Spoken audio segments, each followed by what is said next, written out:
তোমার মতো একটা সুন্দর লক্ষ্মী মেয়ে যদি আমার পোলার পাইতো তাইলে ওর গতি ফিরতো মনে হয়। ভিউয়ার্স, ক্ষমতা কারো চিরস্থায়ী না। যাদেরকে সে একসময় গ্রাম থেকে বের করে দিয়েছিল তারাই এখন বড় লোক এবং কোটিপতি, এবং গ্রামের মাতবর এখন খুবই অসুস্থ। আসসালামু আলাইকুম ভিউয়ার্স, কি অবস্থা সবার? আশা করি সকলেই ভালো আছেন। আর হ্যাঁ, আমি আপনাদের দোয়ায় অনেক অনেক ভালো আছি।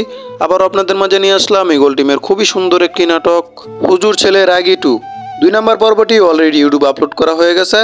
যারা যারা 2 নম্বর পর্বটি দেখেননি তারা ইউটিউবে গিয়ে 2 নম্বর পর্বটি দেখে আসতে পারেন।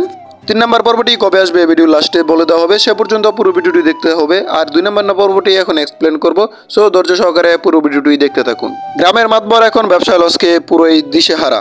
তার একমাত্র আয় রোজগারের ছিল তার মেয়ে আয়েশা।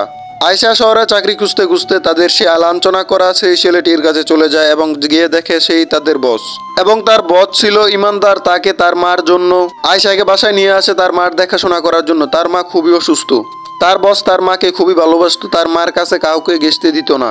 এমনকি রাতের বেলা বসে একসাথে হাদিস শোনাতো তার মাকে। আসলে পৃথিবীতে মায়ের ভালোবাসা এইসব, মায়ের ভালোবাসার উপর কোনো কিছু হতেই পারে না।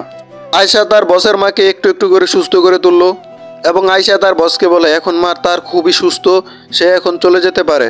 কিন্তু তখনই খবর আসে গ্রাম থেকে আয়েশার বাবা খুবই অসুস্থ, এবং তার বসের মার নির্দেশ দেয় তার বসকে আয়েশাকে যেন তার বাবার কাছে নিয়ে যায় এবং সুস্থ করার জন্য যা যা লাগে সে যেন সবকিছু করে। কিন্তু আয়েশার বাবা এক সময় গ্রামের মাতবর ছিল, এবং সেই ছেলেটিকে দেখে সে চিনতে পারলো এবং মাফ চাইতে লাগলো। তো ভিউয়ার্স, পরবর্তী পর্বটি কবে আসবে সেটা বলে দেওয়া হবে আপনাদের পরবর্তী কোনো ভিডিওতে। সে পর্যন্ত ভালো থাকুন, সুস্থ থাকুন, আল্লাহ হাফেজ। আর ভিডিওটি কেমন লাগলো আপনাদের কাছে আমার কমেন্ট বক্সে এসে জানাবেন। আর একটা লাইক দিতে ভুলবেন না। আমার চ্যানেলে নতুন হয়ে থাকলে অবশ্যই একটা সাবস্ক্রাইব করে রাখবেন। আপনাদের একটা করা লাইক আমাদের পরবর্তী ভিডিওটি বানানোর জন্য উৎসাহিত করে।